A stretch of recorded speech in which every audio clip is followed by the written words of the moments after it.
Sudan, our homeland, the heart of Africa, the land of the Nile, the place of many tribes and multicultural vibrant. There is many ethnic, scenic and religion, values and beliefs. Sudan, where everything has different days. There is a vast array of traditions and customs, and they are as diverse and different as the climate of the country, which can be very hot and dry in the north, to lush rainforests in the south. Sudanese people found unity in this diversity through the culture and the religious event that the country celebrates every year.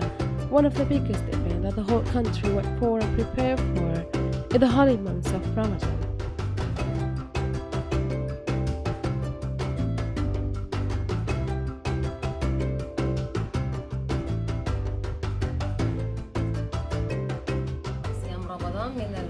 من الفرائض والدافع الناس عايزة الأجر والثواب. بنمشي الأسواق قبل رمضان بشهر، تبدأ التجهيزات لرمضان. بنشتري البليلة بكل أنواعها من الكبكبي والعدسي والقمح. بنشتري الزبيب والتين والقمردين والتمور كل أنواعها لتجهيزات رمضان. بنشتري اللحم عشان نقطعها ونجففها ونعمل لحمة الشرموط. بنشتري دقيق الذرة لأنه في رمضان بنعمل عصيدة اللقمة، دي وجبة أساسية عندنا في شهر رمضان. معاها ملاح اسمه ملاح التقلية بيتعمل باللحمة المجففة دي. بنشتري الخضروات لعمل الشوربة، وبنشتري كل أنواع الفواكه خلال شهر رمضان. Markets are packed with people already a few weeks right before Ramadan. Others start to buy the needed and the primary products. The market journey also continues during Ramadan, especially for grocery shopping.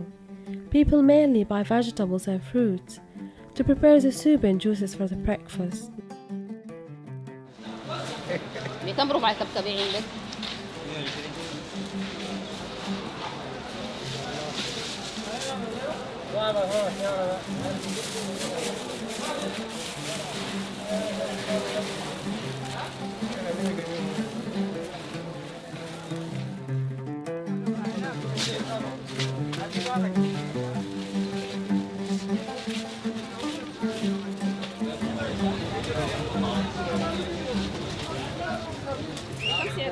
دي ب 220.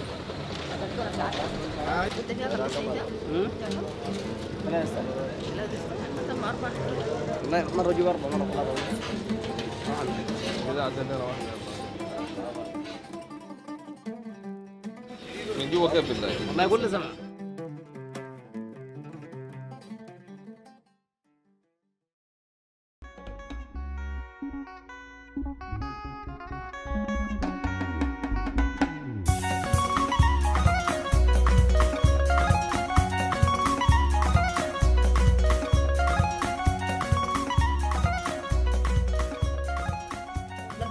الحلمور هو مشروب محلي شعبي. يعني الحلمور ده بيتعمل من عيش الذرة. الذرة بتزرع في السودان، بيجيبوه ويعملوه زريعة، اللي هو يعني بيحطوه في قروش ويغطوه قروشه بالموية لحد ما يزرع. بعد كده ينشف ويخلوه يبقى لونه أحمر. بعد ذلك بتطحن ويضيفوا ليها دقيق ذرة غير الزريعة، يضاف له توابل. Halumur or abre is an official drink in Ramadan, and it's a very important element in the iftar turee. The preparation of this drink takes more than a month and requires special skills to be made, and it has to go through many steps till it's served to the fasting people to drink. The halumur is made of sorghum flour, mixed with many authentic spices.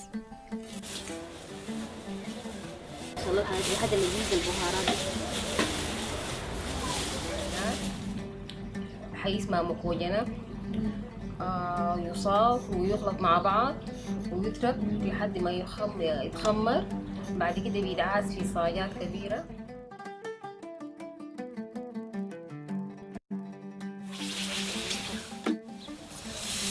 هاي خطوة ده الرابع. ايوه الصباح الله جبت الشاي وخلينا، لكن قمت فطرت وصليت الظهر ورجعت ثاني.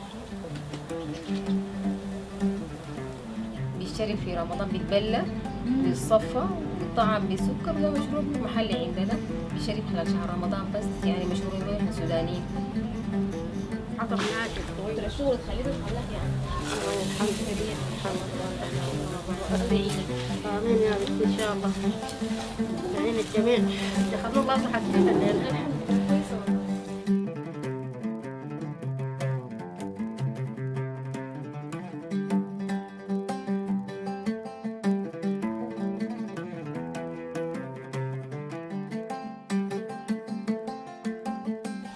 ليش تمشي؟ ليش بقى؟ وش بشرب؟ شوف هتتدخل الأكياس.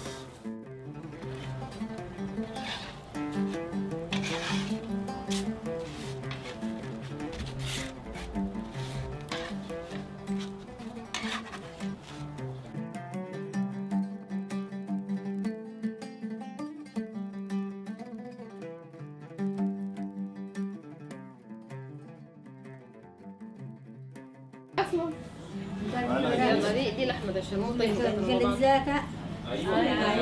بنجيبها وبنشفها ونشيلها في الحبل، وبعدين نسخنها بنعمل بها ملاحة تقلية مع اللقمة كده. وبالي جهزنا الحلومات وعملنا الزريعة وعمسناه وجبنا البيكة وتقيناه والتوابل والبهارات وديناها السحانة يطلع تجهيزاتنا يا رمضان.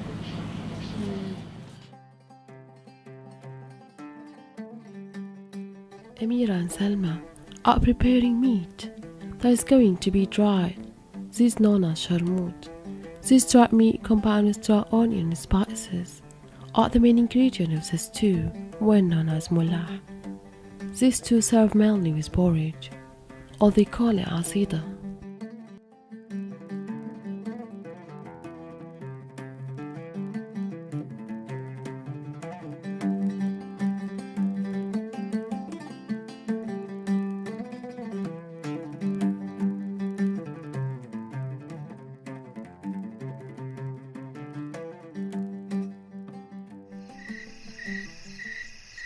The starting of the holy months, determined by the moon sighting. The crescent moon marks the beginning of Ramadan, when all the masjid is decorated and lighted to celebrate the arrivals of Ramadan and the blessing that this month brings. During the day in Ramadan, people become more religious, and they are fasting not only from the food, but from all the sins. Thus they pray and recite the Quran more to feed their souls and to fill their time with worships. During the first day, some people are exhausted, so they just fall into deep sleep. ربة المنزل هي اللي بتقوم بشغل البيت كله بعمل حياة رمضان.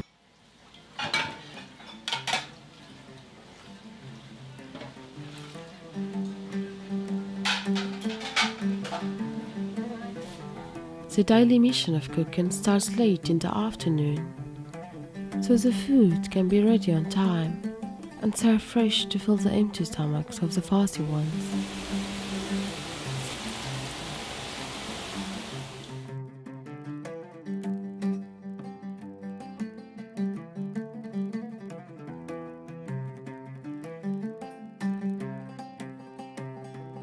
منظمات خيرية بتعمل إفطارات جماعية خلال الشهر كله، توزع على الداخليات والمستشفيات ودور العجزة والمساكين وفي الشوارع للناس المتأخرين في الشارع.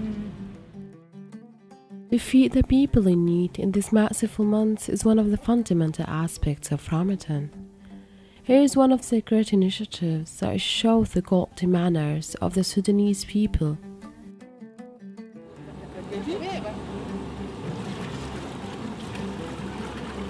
This charity called Sadaqat receives money from individuals as well as from institutes to prepare food and distribute it to different areas like orphanage, hospitals, mosques, to name a few, and it shows a very strong kind of solidarity. These women are working hard to make the food ready for distribution.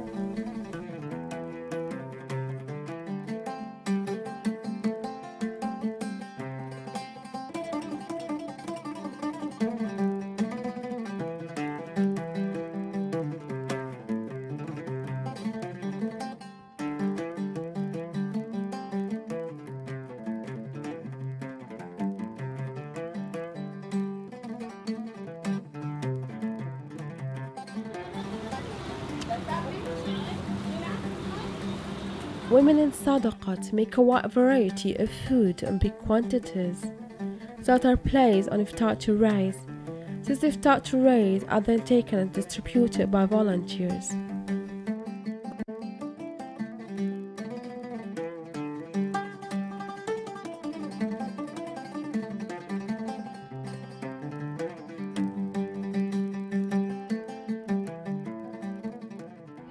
النسوان بياكلوا مع بعض والرجال بياكلوا في الشارع.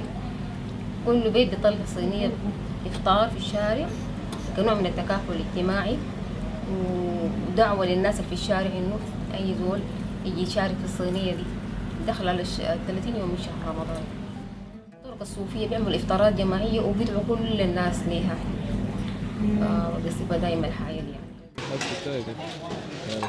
Here's another social activity that takes place during Ramadan.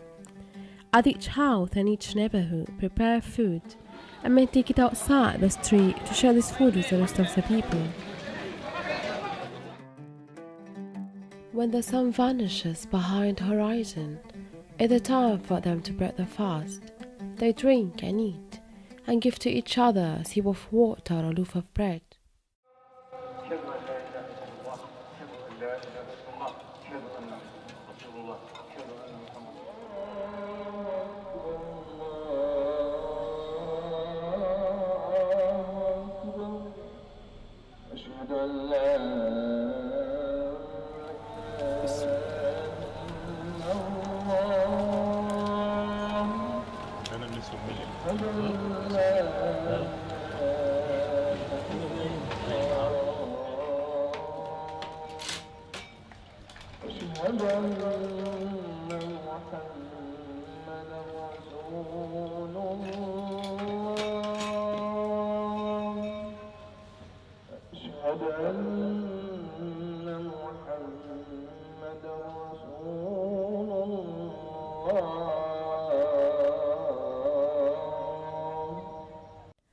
After iftar, people go to the mosque and pray the Tarawih. It's an extended version of the prayers usually done.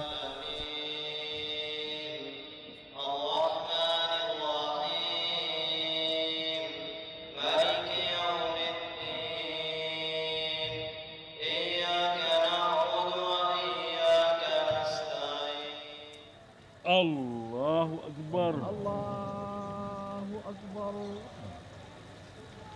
الله أكبر الله أكبر.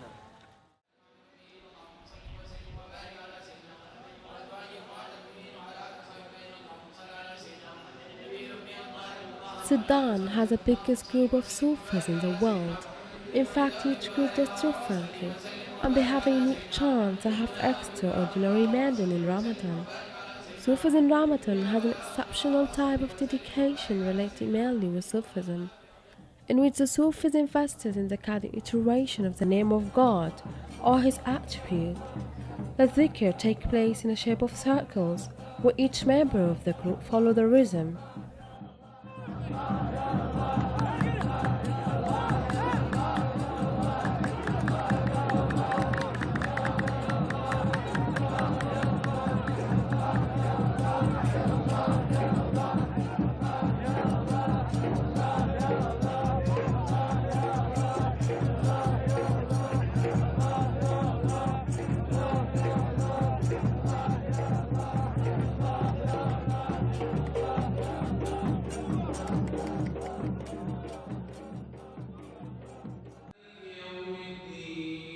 People go to the night prayer at Tahajjud in the last 10 days of Ramadan.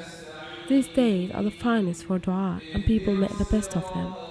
According to Prophet Muhammad, the last 10 days of Ramadan are the most blessed days of the year. في الأيام العادية الناس بتمشي التراويح وفي العشر الأواخر مع التراويح مش التهجد، لكن بالنسبة لمعظم الأسر تبدأ تجهيزات العيد، يمشوا الأسواق ويشتروا ملابس العيد للأطفال والحلويات، تجهيزات الخبائز بكل أنواعها. العشر أيام الأخيرة كلها كده. A few days before Eid, which is a celebration of Ramadan, men go to the tailors to get their jalabiyas made, and women prepare for Eid by cleaning, baking, and buying new fabric for the house. دارين حاجة يا أستاذة؟ دي الواحدة ب 45 ولا الجوز؟ 45. الوحبة؟ عايزة واحدة.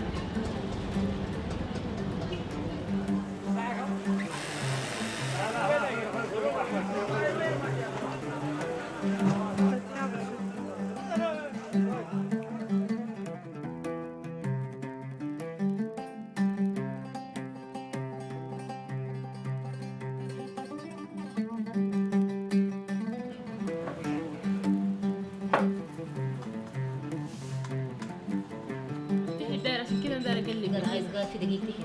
هاي بس على وزن. اوكي هاي.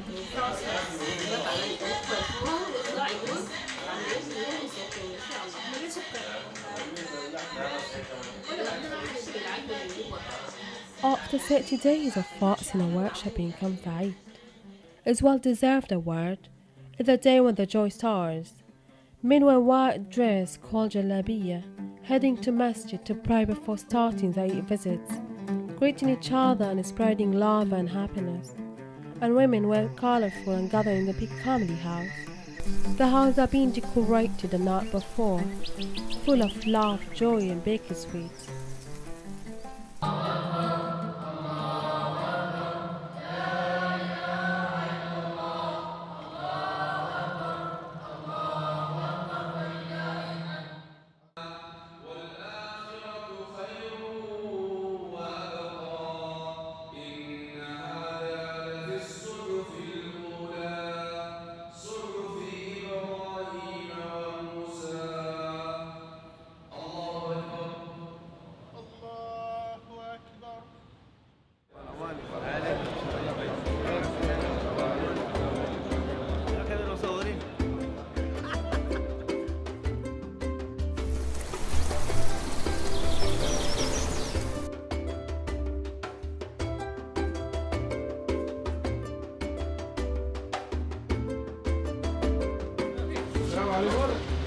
عليك السلام.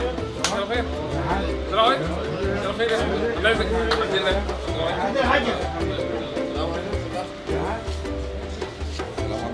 الله طيب.